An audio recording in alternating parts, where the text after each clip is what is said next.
So our next speaker is Professor Yuly Billig from Carleton University, Canada.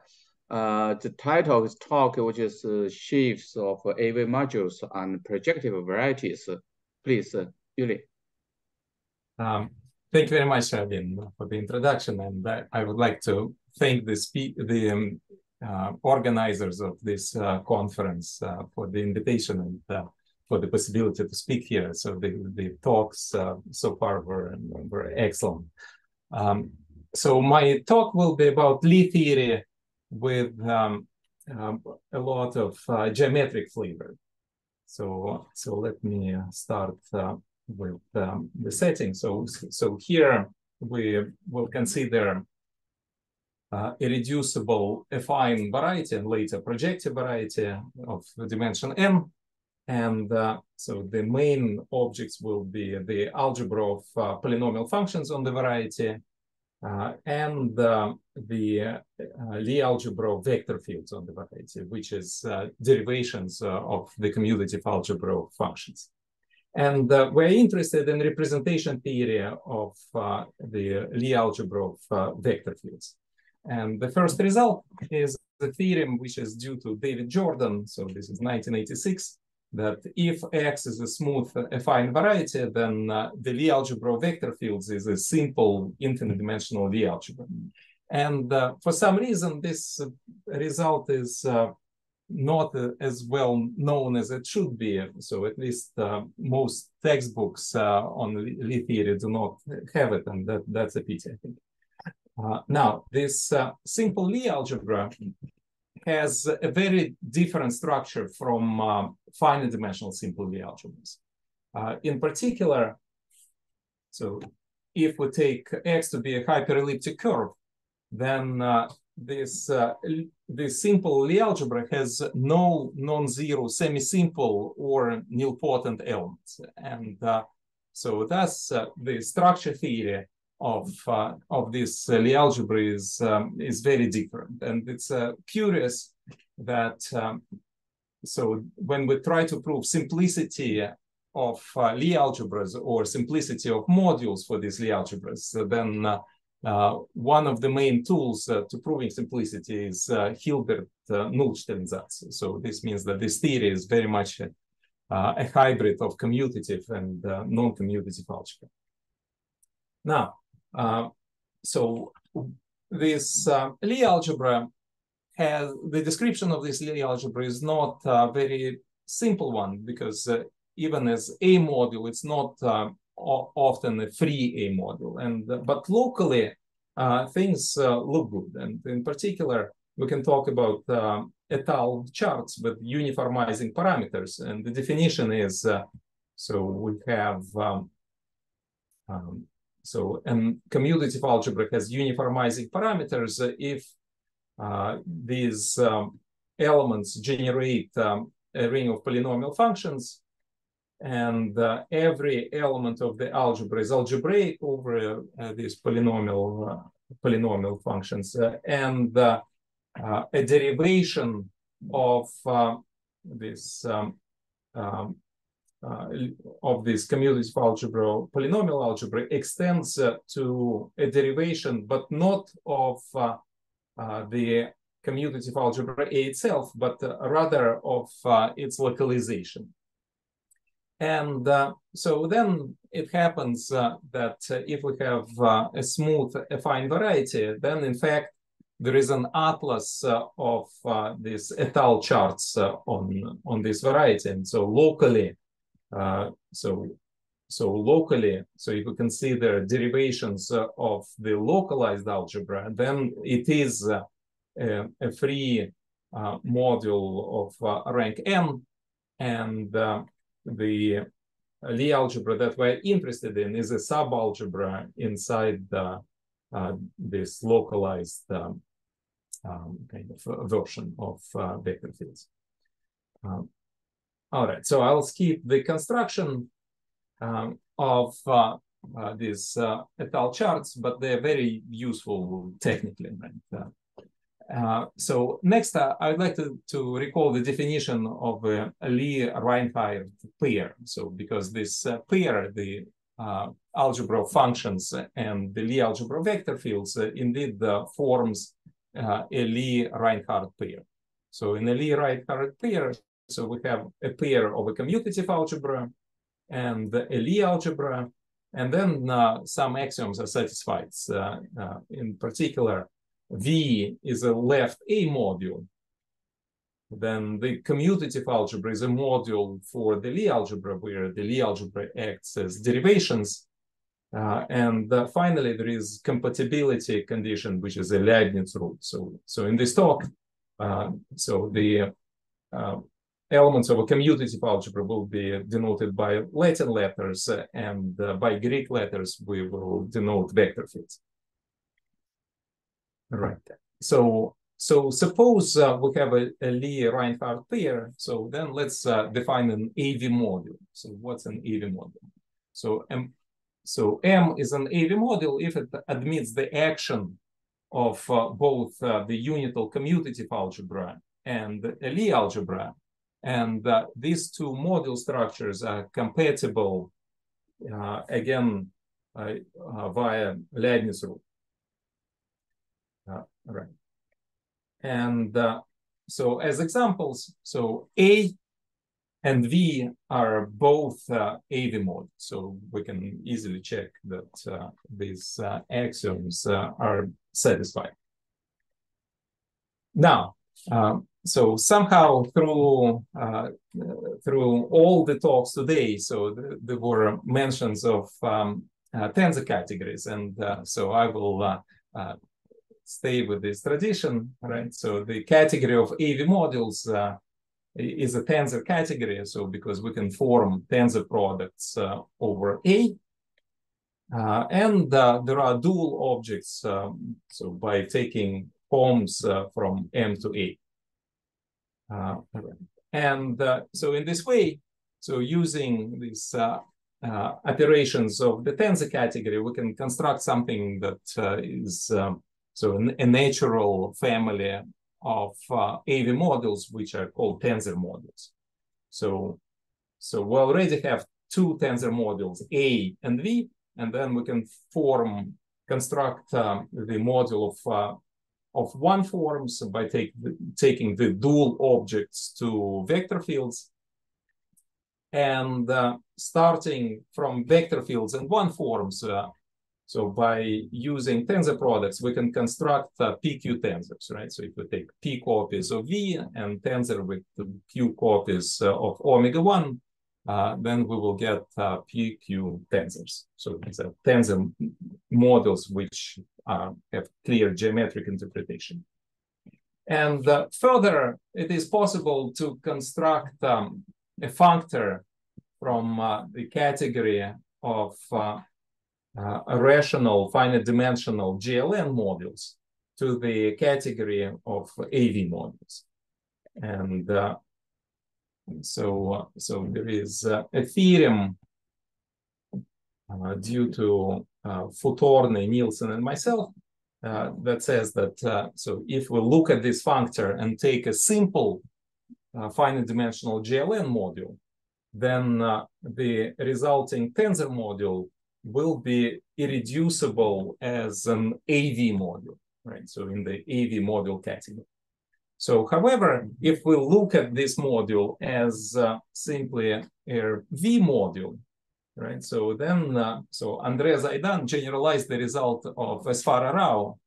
So Isfahan Rao have proved this result for the case of a torus, and so this result says that so if we have this module that corresponds to a simple finite dimensional GLN module, then as a V module, it is irreducible unless this module appears in the de Rham complex. So here we have the construction of de Rham complex in the general setting, and the modules in the de Rham complex, they correspond to exterior powers of the natural GLN module, right? And thus they are all simple as GLN modules. But because the differential of the de Rham complex is a V algebra homomorphism. So here we will get kernels and images in the de Rham complex, and these will be submodules.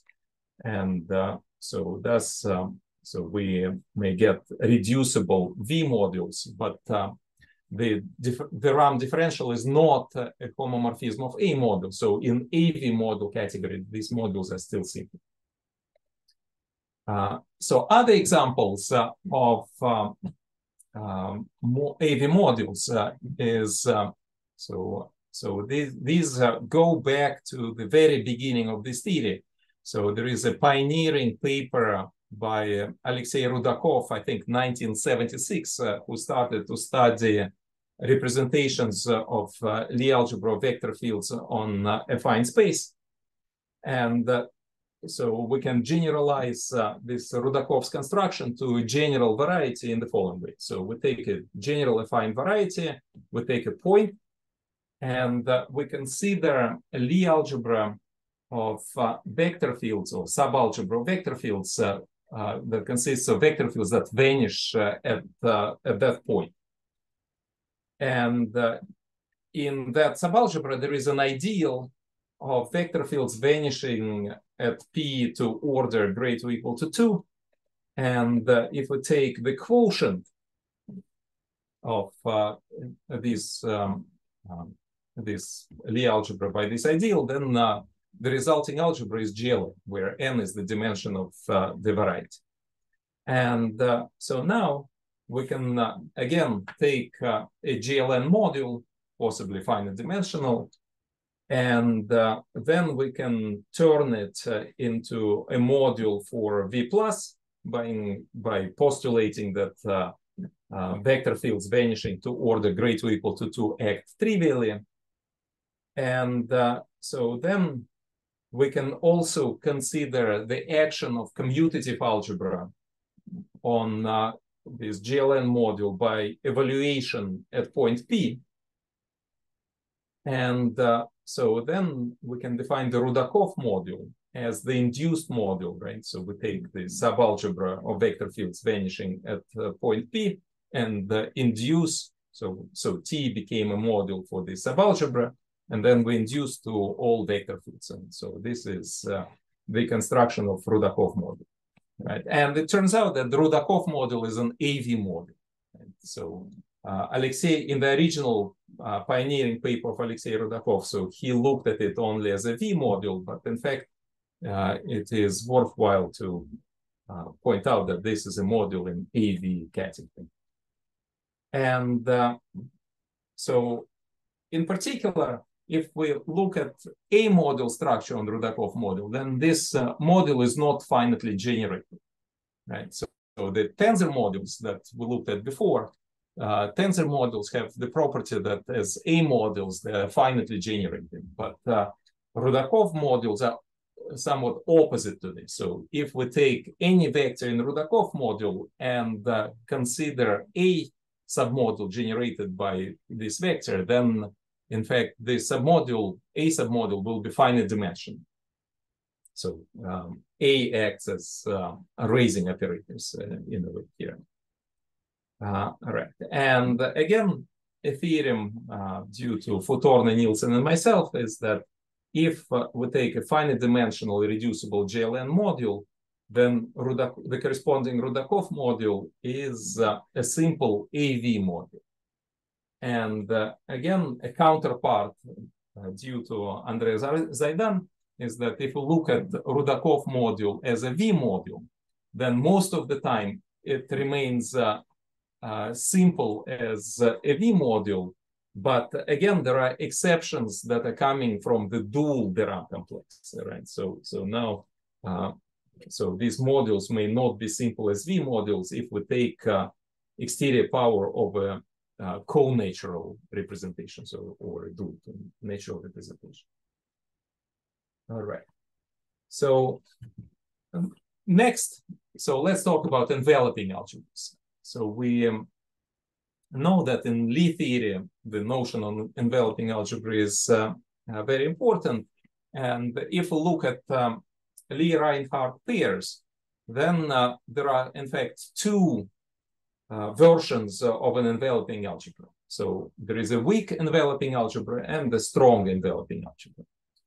To construct the weak enveloping algebra, we can, for example, form a semi-direct product of as a Lie algebra, and take the universal enveloping algebra of this semi-direct product, but then quotient by relations that are generated by pairs of functions. So here, so one product, Fg, is the product in A, and the second product, F times G, is a product in the universal enveloping algebra. Right? And so if we consider this quotient, then we will get a weak enveloping algebra of Lie-Reinhardt pair.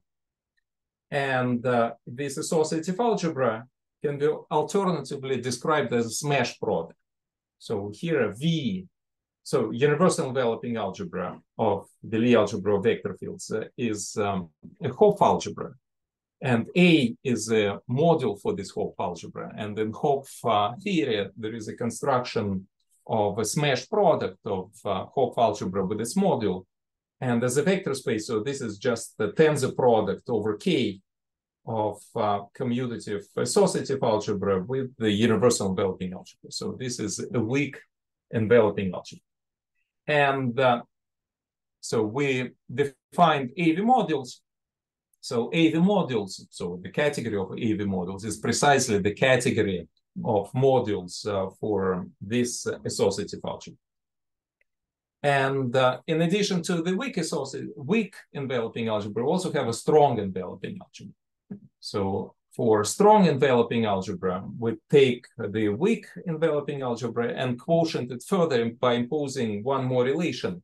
So here, if we multiply vector field by a function, so the first product is taken inside V, and then we can so take the difference with F hash mu, right? So this is a product now in the weak enveloping algebra. So if we quotient out these relations, then we'll get strong enveloping algebra. And if we have, if we consider this pair of functions on a variety and vector fields on a variety, then the strong enveloping algebra is a familiar associative algebra of differential operators on X.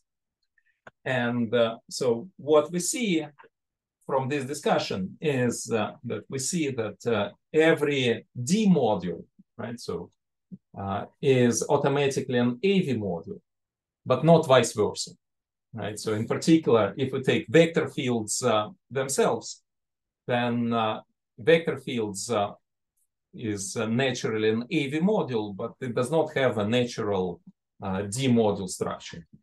And so we see that the theory of AV modules is an extension of the theory of D modules, right? So it contains D modules, but it has more objects. And these additional objects are also very natural from geometrical point of view. And thus, I think it is very interesting to study the category of AV modules.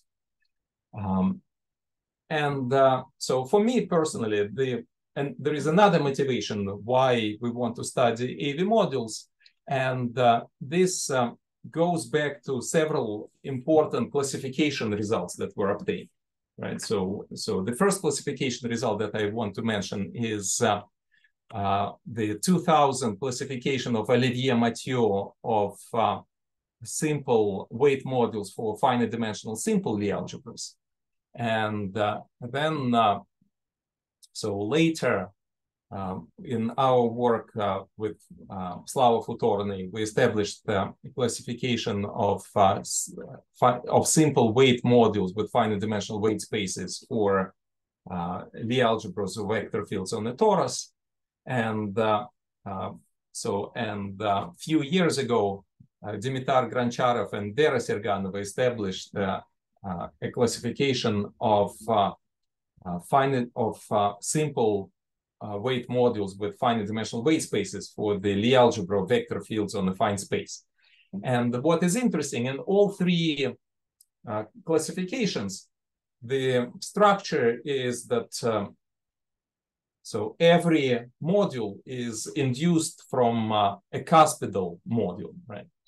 And so in order to classify cuspidal modules, I don't want to give the definition of it, but the point was the important technical tool that in order to classify cuspidal modules, so one goes to the category of AV modules, right? So every cuspidal module has a nice cover in the category of AV modules. And so this idea was very useful.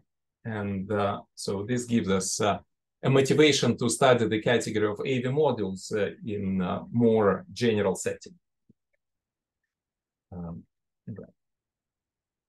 All right. So when it comes to studying this category, so we take the weak universal enveloping algebra, and there is an observation that inside this inside the weak enveloping algebra, there is an important Lie subalgebra. So if we just take A smash V itself, and this subalgebra, I think, goes back, it was probably introduced by Isfahan Rao in the setting of a torus.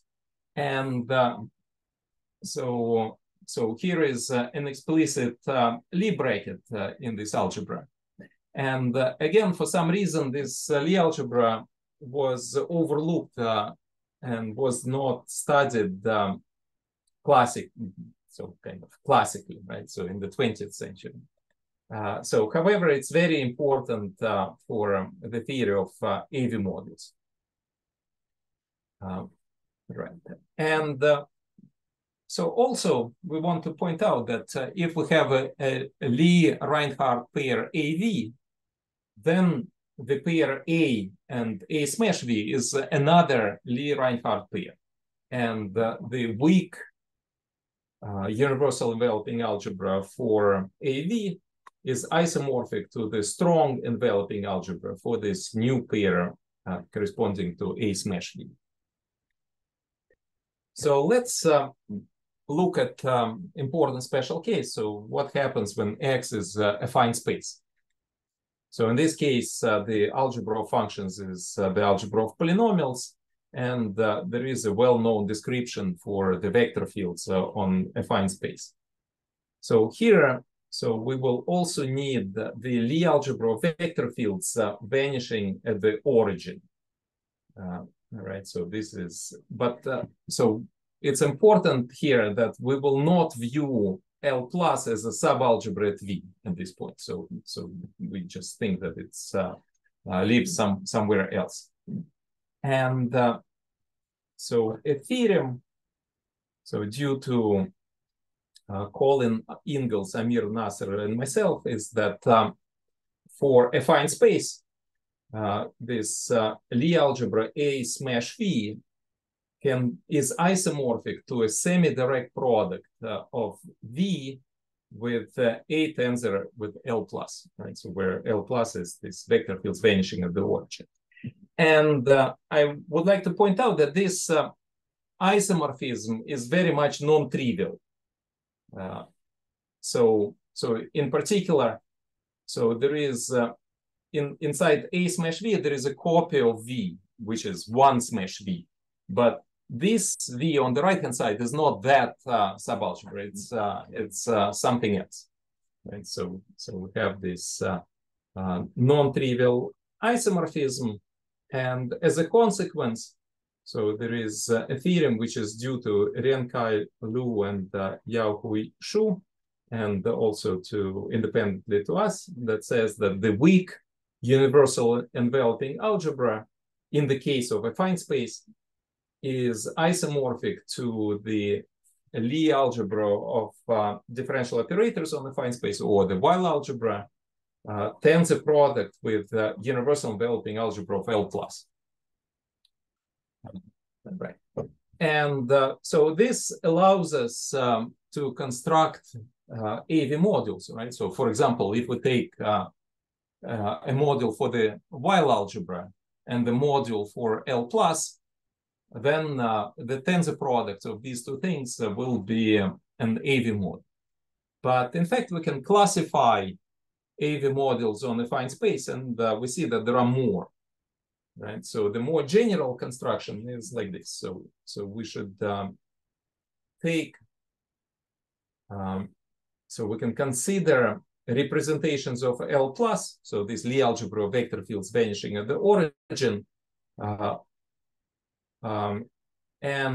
So what we would like to do is, so we take a finite dimensional vector space and form A tensor U, and on this space we construct an A linear representation of L plus, right? Well, for example, we could have represented L plus on U and then took a tensor product with A, right? So, but so this is slightly more general. And motivated by non-abelian gauge theory, so we also consider gauge fields that are operators on this space A tensor U, which are A linear operators. And so here, so we impose some axioms. So we require that these things pairwise commute. And so on this space, we also have the action of L plus, so we require that this commute as well. And then in this setting, so A tensor U becomes an AV module with the action that can be explicitly written. And so a theorem states that every AV module on a affine space, which is finitely generated over A, is given by the above construction. So here, so this is the construction of AV modules on the affine space that are finitely generated as A modules. So next, I would like to talk about jets. So here, so we see that if we want to move on to projective varieties, then we will need jets of vector fields and not just vector fields themselves. The reason for this is that, well, in étale charts, we know that this L plus plays an important role, right? So we have, so this, we will get a bundle, well, effectively L plus bundle. So we get a bundle with fiber isomorphic to L plus. And when we try to consider change of variables, right? And so if we go to affine or projective varieties, so we will need to consider gluing maps, right? And so when we go from one chart to another, we need to consider change of variables. And when we try to perform the change of variables on L plus, we see that we need a completion. So L plus needs to be completed. But then, so if we complete L plus, so this suggests that we also need to complete A smash V. And so what is the completion of this Lie algebra that we have to take? And so in order to describe this completion, we need to talk about jets of functions first, and then we'll talk about jets of vector fields. So what we consider is we consider A tensor A, and this is over ground field. And we consider delta to be the kernel of multiplication map. So this is an ideal in this associative algebra A tensor A. And then we take the inverse limit of A tensor A quotients by powers of this ideal of the kernel of multiplication map. And this is the completion of this algebra A tensor A. And this completion is called jets of functions. So if A has uniformizing parameters, then one can prove that these jets of functions are isomorphic to the tensor product of A with the algebra of formal power series. Okay, so I'll skip some calculus. And so to construct jets of vector fields, we just take the tensor product of jets of functions with vector fields, and this is taken over A. And now a theorem that if A has uniformizing parameters, then now the completed Lie algebra is still isomorphic to the semi-direct product of vector fields with the A tensor with the completion of L plus hat, right? So L plus is has a natural Z grading or Z plus grading, and so here on so L plus hat is just the completion of L plus with respect to this grading. And so then we can define the completion of the weak enveloping algebra as the strong enveloping algebra corresponding to jets of vector fields. Right. And so if we have, for example, a case of algebraic group or a torus as a special case, then on this variety we have uniformizing parameters. And then if we take a D module on X and the finite dimensional L plus module, or this could be a GLN module, then the tensor product will be an AV module on X. All right. So, but now the question, which AV modules admit the action of the completion? Because you see, we passed to the completion, right? So, but it could happen that AV module action does not extend to the completion, right? And so here is important theorem due to my PhD student joined with Slava Futorny, Enrique Rocha, and my postdoc, Emil Boaziz. So if we take a smooth affine variety and an AV module on X, which is finitely generated over A, then first of all, M is a projective A module. And secondly, so there exists an M such that nth power of this ideal delta tensor with V annihilates M. So this means that the space will be in annihilator. And so this means that immediately we conclude that the AV module structure on M extends to this completed associative algebra because the tails of a series will act trivially. And so finally, so we can look at projective, at the case of projective varieties, right? And in the case of projective varieties, we need to consider sheaves of objects because the globally defined geometric objects on the projective variety are scarce. So, right, so if we take P1, then the Lie algebra of globally defined vector fields on P1 is three-dimensional. Right? And but if we consider sheaves of vector fields on P1, then we will get infinite dimensional objects.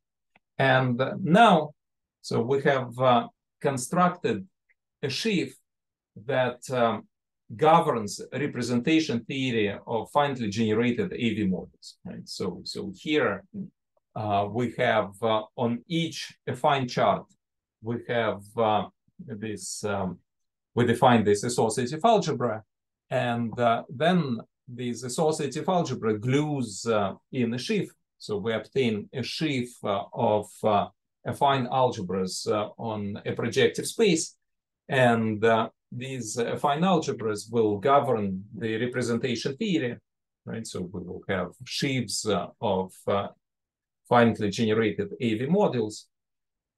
And there is one other thing that gets improved once we pass to the completion. So this completion is really a right way to go. So here, so this is a little bit technical. So in algebraic geometry, there is a notion of quasi-coherent sheaves, and quasi-coherent sheaves are very nice, right? So basically, these are the sheaves that behave well under localization. And so if we don't take the completion, then the sheaves that we obtain are not quasi-coherent. And after the localization, so we get quasi-coherent sheaves. So if we have a smooth projective variety, then this sheaf of Lie algebras on X, so of completed Lie algebra and the sheaf of universal enveloping algebras. So these, okay, maybe I should say the sheaf of Lie algebras is a quasi-coherent sheaf, which is a nice property. So basically, at this point, so to summarize, so we have some results about AV-modules on affine space. And for projective spaces, now we have the correct settings, right? So we know what is the sheaf of associative algebras that governs representation theory on projective varieties. And so now we need to do the next step and study modules on sheaves of AV-modules on projective varieties. But so this is the future work. All right, I will stop here. Thank you very much. Okay, thank you, Yuly. So is there any questions or comments? Yuly, so are AV modules weak modules or strong modules? AV modules are modules for the weak enveloping algebra, right? And like modules for the strong enveloping algebras, these are D modules. Oh, D module, okay. Right, and so every D module is automatically an AV module, but not vice versa. Thank you. Yeah, I think I've taken this terminology of weak modules and strong modules from your paper, right? Only maybe modified a little bit. Yeah, thank you, thank you. Okay, Yuly, I have one question. Yes, I did. So the result, here the algebra A we require which is commutative.